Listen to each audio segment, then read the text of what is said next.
Hi, అందరికీ నమస్తే అండి. నేనైతే ఇప్పుడు వెంకటగిరిలోని పోలేరమ్మ గుడికైతే దండం పెట్టుకుంటున్నాను. అది ఎందుకు పెట్టుకుంటున్నాను, ఏంది ఎలా అంటే, నేను ఇండియా నుంచి కోవిడ్కి బతుకు తెరువు పైన బయలుదేరుతూ ఉన్నాను. ఏమి వెంకటగిరి పోలేరమ్మ తల్లి అనేది గ్రామదేవత. మేము ముస్లిమ్స్ అయినా ఎవరైనా సరే, మేము ఎక్కడికి వెళ్ళాలనుకున్నా ఈ గ్రామదేవత దగ్గరికి వచ్చి దండం పెట్టుకొని మేము బయలుదేరుతాం అన్నమాట. అదేవిధంగా టెంకాయ అయితే కొట్టాము. ఇప్పుడు ఇంకో టెంకాయ ఇది ఎక్కడ అంటే, మేము బతికే కార్ స్టాండ్ అనేది ఉంది ఇక్కడ, వినాయకుడి గుడి అనమాట ఇది. ఈ వినాయకుడి గుడి దగ్గర కూడా మేము ఎన్ని రోజులు బతికాం కాబట్టి, మా బతుకు దగ్గర చూపించాడు కాబట్టి వినాయకుడి దగ్గర కూడా ఒక టెంకాయ కొట్టుకొని అనేది బయలుదేరుతున్నాను. అదేవిధంగా ఇప్పుడు వచ్చే అన్న ఏంటంటే, అన్న పేరు చంద్రశేఖర్ అన్న అంటే నాకు చాలా అభిమానం. అన్నతో కలిశాను. అదేవిధంగా ఇప్పుడు చెన్నై ఎయిర్పోర్ట్కి అయితే చేరిపోయాను. చెన్నై ఎయిర్పోర్ట్ నుంచి ఇంకా లగేజ్ అంతా వేసుకుని ఇంకా ట్రాలీలో అయితే బయలుదేరుతూ ఉన్నాను.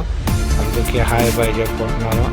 అదేవిధంగా ఇప్పుడు మనం ఎయిర్పోర్ట్లో అందరికి బాయ్ చెప్పేసి ఇంకా సెక్యూరిటీ చెకింగ్ ఉంటాయి కదా, సెక్యూరిటీ చెకింగ్ కోసం ఇంకా నా ఫ్లైట్ టికెట్, వీసా అన్నీ ఇచ్చాను అనమాట.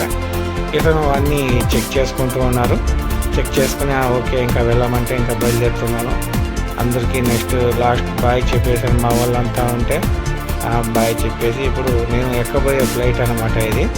అదేవిధంగా కింద పోతుంది కదా, పైలట్ అనమాట. ఆ పైలట్ ఇదే ఇంకా ఫ్లైట్ ఎక్కబోయే ముందు ఇంకా అది వే ఉంటుంది కదా, వేలు అంతా చూసుకున్నాము. నా టికెట్ స్కాన్ అనేది అయిపోయింది. స్కాన్ ఇంకా ఫ్లైట్ టికెట్లో ఎంటర్ అవుతూ ఉన్నాను. ఫ్లైట్లో చూడండి ఎలా అయితే ఎంటర్ అవుతున్నాను. ఎంటర్ అయిపోయి ఇంకా నా సీట్ గురించి వెతుక్కుంటూ పోతున్నాను. ఇంకా నా సీట్ అయితే ఈ అమ్మాయి అయితే చూపించింది. సీట్లో కూర్చొని అంతా చూస్తూ ఉన్నాను. ఆ తర్వాత కూర్చున్న తర్వాత ఫ్లైట్ అయితే బయలుదేరుతూ ఉంది. నిదానంగా అయితే బయలుదేరింది. నేను ఏందబ్బా ఇంత స్లోగా పోతుంది ఫ్లైట్ అనుకున్నాను. అయితే అది ఇప్పుడు టర్న్ అయిన తర్వాత ఏంటంటే ఉన్నట్టుండి స్పీడ్ పెరిగింది. ఏకదం స్పీడ్ పెరిగి ఉన్నట్టు గాల్లో లేయడం నాకు ఏదోలా అనిపించింది. అంటే నా ఫ్లైట్లో ప్రయాణం ఇదే ఫస్ట్ టైం నా జీవితంలో, ఇదే ఫ్లైట్ ఫస్ట్ టైం ఎక్కడం. ఈ ఎగరడంలో కూడా నాకు కొంచెం భయం అనిపించింది. భయపడినాను.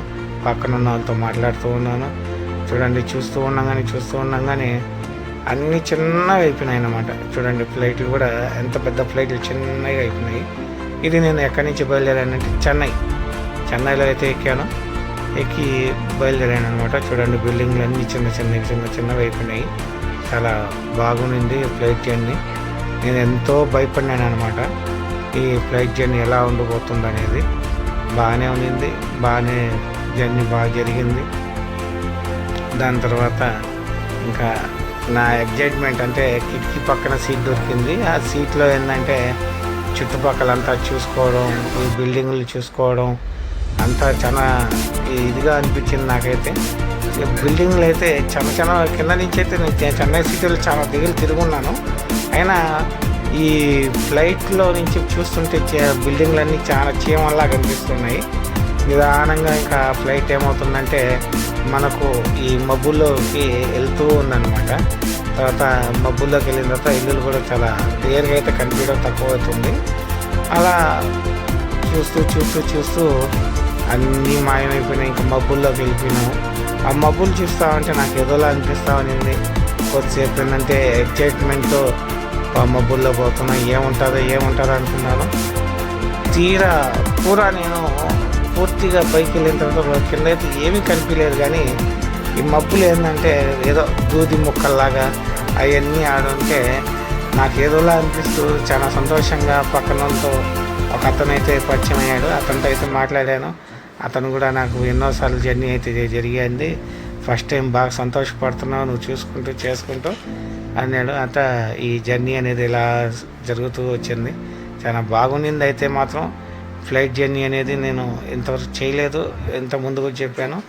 ఇదే ఫ్లైట్ జర్నీ బాగుంది. అయితే అక్కడక్కడ కొంచెం ఫ్లైట్ కదిలేటప్పుడు ఏమవుతుందంటే ఏడ పడిపోతుందో అనిపించింది. కానీ హ్యాపీగా జర్నీ అయితే బాగా